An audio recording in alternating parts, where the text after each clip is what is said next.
Okay, magandang hapon po sa inyong lahat mga kababayan. Update lang tayo dito po sa nangyaring hearing dyan sa Committee on Good Government and Public Accountability. Ito po yung Blue Ribbon Committee dyan po sa House.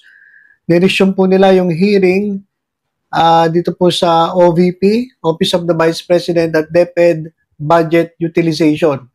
So, wala pong nangyaring kanina. Wala pong mga resource person. Ang ginawa po nila, isa-isa po silang nagsalita, yung ating mga mambabatas, at nagbigay po sila ng mga statement base po dun sa findings sila simula nung sila nag-imbestiga dyan po sa committee. So, isa-isa po nilang nilabas lahat po ng kanilang findings at nako, mga kababayan, kitang-kita po, naglabasan po talaga lahat po ng anomalya dyan po sa budget ng OBP at DepEd, yung maling paggastos at yung mga nangyaring pamimeke at pag-iimbento ng mga pangalan. Grabe po ito mga kababayan. Mukhang mas lalong nasadlak sa putik itong ating Vice President Sara Duterte. Pero ang simula niyan mga kababayan, sinimula ni Chairman Joel Chua itong hearing. At alam niyo mga kababayan, ito mga kababayan lumalabas po sa 677 na nakalistang recipient ng confidential funds ng OVP at DepEd ay higit 400 ang wala pong birth records at higit 200 ang maraming kapangalan ayon sa datos ng PSA. Ibig sabihin mga kababayan, yung tumanggap po ng confidential funds, yung milyong-milyong inilabas ng Office of the Vice President at ng DepEd under Sara Duterte, hindi po totoong tao. Gawa-gawa lang po mga kababayan, hindi po nag-i-exist. Doon sa 677, 400 po. Kasama po dito si Mary Grace Piatos. So ito po ay nakakakilabot mga kababayan. Ibig sabihin, yung mga milyones na pera ng taong bayan mga kababayan ay ibinigay sa mga bogus na tao. Actually, hindi bogus na tao. Wala po talaga. Invento po yung pinagbigyan nila. Wala po, hindi po nag-i-exist. So, ang tanong, saan napunta yung pera? Sino yung kumuha ng pera? Sino yung nagnakaw ng pera? Yan po yung lumalabas, hindi nakaw po yung pera. Pinalabas na na-receive ni Mary Grace Piatos at nung 400 pa na nag-receive ng confidential fund, pero sila pala ay hindi nag-i-exist. Parang mga ghost. Parang mga kababayan, meron ako nakita rito. Parang ghost employee na pinasuweldo. Saan ba merong mga nangyaring mga ghost employee? Alam ko sa Davao meron daw eh. Ito may nagmumura na, potang Sara. Grabe, hindi na nakapagpigil itong ating mga kababayan na murahin itong ating Vice Presidente dahil grabe mga kababayan. O ito, sabi ng isa nating nag-comment dito, Ghost Employees Pro Max Plus. Kung kayang gawin sa Davao City, kaya din gawin sa buong bansa. Para sa mga DDS, hanap din kayo ng matibay na ebidensya laban kay BBM tapos file nyo sa korte. Sarap manood niyang kadiliman versus kasamaan. Actually mga kababayan, nakakilabot na, nakakainis, nakakagalit. Grabe, 400 out of 677 hindi po nag-i-exist. Binigay po nila yung pera doon sa mga yun, sa mga nakalista, sa mga pangalan, pero hindi pala nag-i-exist. So saan napunta? Saan napunta yung pera? Sa bulsa? Sa bulsa ninyo? Mga magnanakaw kayo? Yung mga tao, hirap na hirap. Tapos kayo, milyon-milyones, ibinigay nyo doon sa hindi nag-i-exist.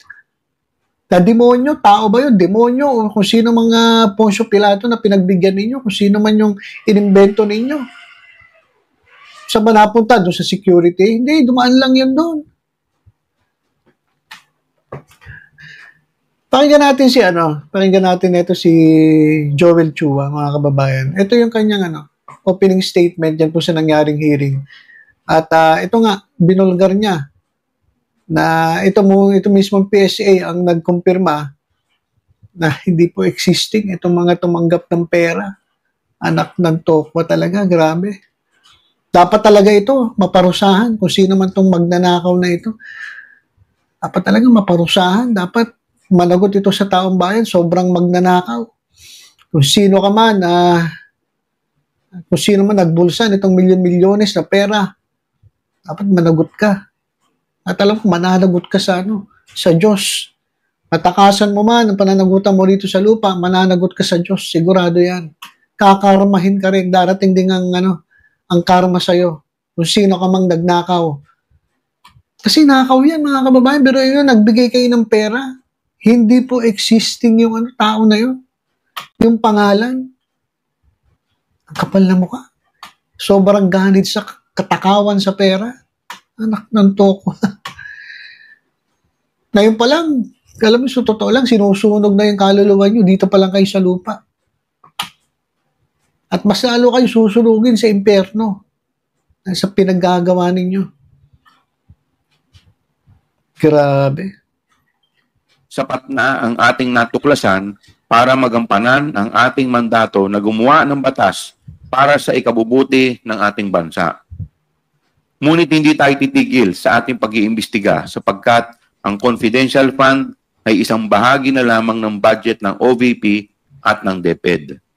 Marami pa tayong kailangang busisiin at suriin upang matukoy kung ano pang aspeto ng paggamit ng pera ng bayan ang kailangang punan ng batas. At para po sa kaalaman ng lahat, ang ating pong request sa PSA or sa Philippine Statistics Authority, kukol sa pangalang Mary Grace Piatos ay ating pong na-receive ang kanilang tugon dito nung dated November 25, 2024 at dito sinasabi nila na base sa kanilang record ay walang ipinanganak na Mary Grace Piatos ang pangalan. Alinsunod dito, tayo po ay sumulat upang isumite ang 677 pang pangalan na nakalagay sa acknowledgement receipt ng DepEd kung saan tayo po ay binigyan ng tugon ng Philippine Statistics Office dated December 8, 2024. At dito, kanila pong sinasabi na out of 677 individuals, 405 ay walang birth certificate o walang record sa birth certificate o pwede nating sabihin na non-existent. So, nandito po ang record. Muli, maraming salamat sa inyong oras at sama-sama tayong magsikap para sa mas mabubuting batas para sa bayan. Okay. So ganito mga kababayan yung nangyari. Yung 677 mga kababayan, yan po yung lahat ng nakasulat, yung nag-receive ng pera. Okay, 677. Lahat-lahat na po yun. Acknowledgement receipt. Hindi po siya official receipt. Acknowledgement receipt lang kasi confidential fund eh. Kaya alam nyo, sa totoo lang mga kababayan, ako dapat i-abolish na yung confidential fund. Dapat tanggalin na yan eh. Kahit sinong ahensya ng gobyerno, kahit Office of the President, tanggalin nyo yan. Kasi sa totoo lang, yan eh. Ginagawang gatasan yan itong mga politikong magnanakaw. Dapat wala ng confidential funds eh. Diba? Magpondo na lang kayo. Bakit hindi ba pwedeng transparent? Kahit pag gamitin nyo sa sa intelligence yan, bakit? Isulat nyo intelligence tapos pakita nyo yung mga legit na resibo. Kasi ninanakaw nyo lang eh. Sa totoo lang, ninanakaw ninyo yung pera ng taong bayan. Pag ganyan, confidential, Kasi hindi nga pwedeng ano to eh. Kasi kaya nga confidential eh. Naku, napakawalang hiya ninyo. Harap-harapan nyo nilanakawan ng taong bayan. Pera ng taong bayan, ang kapal. Baka bumalik sa inyo, sa pamilya ninyo, sa mga anak ninyo, yung pagnanakaw ninyo. Dapat tanggalin nyo na yung confidential fund, maging transparent kayo. Ilagay nyo yan as regular funds. Kasi ginagamit nyo talaga sa pagnanakaw yan eh. Ibinubulsa nyo eh, yung pera ng taong bayan. Kasi nga wala resibo eh. Pero mo, gagastos ka, acknowledgement receipt, hindi nga official receipt. Ang tumanggap si Mary Grace Piatos, kung sino-sino pang pangalan, 677, o buti yung iba, existing. Pero yung 400 plus, na binigyan nila ng pera, mga kababayan. O, yung milyon-milyon na 600 plus na milyones, naghati-hati doon sa 400, tapos nakita sa PSA, PSO, wala palang record ng birth certificate. Ibig sabihin, non-existent. Ibig sabihin, hindi po totoo, mga ghost, mga multo. Sabi tuloy ng kababayan natin, kaya nga gawin sa Davao yan. Eh. May mga ghost employee nga sa Davao eh. Hindi kayang-kaya din, kaya mapapamura po talaga tayo. Pero ba tayo hirap na hirap? Tapos sila simpleng-simpleng papeke ng papel, papeke ng pangalan, may tatanggap na agad. Tapos yung mga walang hiyang mga nakapwesto sa gobyerno, nagpapagamit kayo. Kahit yung mga opisyalis ng military, nagpapagamit kayo. Mukha talaga kayo mga pera. Biruin nyo, out of 677, 400 ang lumalabas na na inimbento lang. Grabe. Grabe mga kababayan, itong nangyari sa bansa natin. Dapat talaga to si Sara Duterte, maimbestigahan pa. Kinakailangan ma-impeach. Sa totoo lang. Pag napatunayan, sana ma-impeach. Pati yung kanyang mga kasabot yan, at matanggal sa pwesto, at wag nang bigyan ng pagkakataong bumalik sa gobyerno. Kawawa po, malulubog po ang ating gobyerno. O, pagdating naman sa iba, opisina, imbestigahan nyo na rin. Para patas, Office of the President, Office of the lahat, Armed Forces, PNP, imbestigahan nyo na lahat yan. Tingnan nyo kung talagang magnanakaw yung mga yan.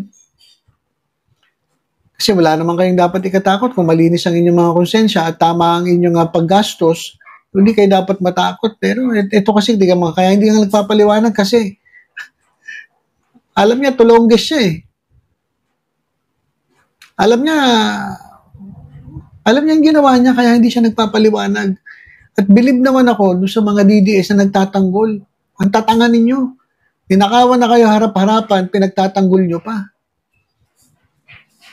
O pare-parehas kayong magdanakaw kaya ganon. Nakakagalit, nakakagigil. Grabe itong mga magnanakaw dito sa ating gobyerno. So yun mga kababayan, sa tingin ko ito ay isa sa mga makakapagdiin kay Sara Duterte at talagang lulubog sa putikan itong si Vice President Sara Duterte dahil sa mga naglalabasang mga ebidensya ng hindi maipaliwanag saan napunta. Sino-sino yung tumanggap ng pera. Wala nga eh.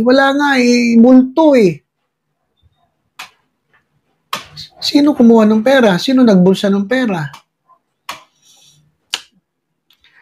Okay, so yun lang muna mga kababayan. Abang-abang tayo sa mga susunod pa na mga update.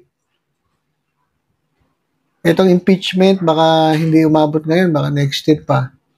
Tingnan natin. Pero dapat talaga ma-impeach ang mga walang hiyang mga magnanakaw sa ating gobyerno, kung sino ka man. Hindi ka na mabigyan ng pagkakataon na humawak uli ng pwesto sa gobyerno kahit barangay captain. Dapat di kayo mabigyan ng karapatan na pasweldohin ng taong bayan. Grabe, pasweldohin na kayo. Nagnanakaw pa kayo. So, yun lang. Basta tutok-tutok lang po dito sa Batang Maynila Toy sa iba pang updates. Ingat po tayong lahat. God bless po.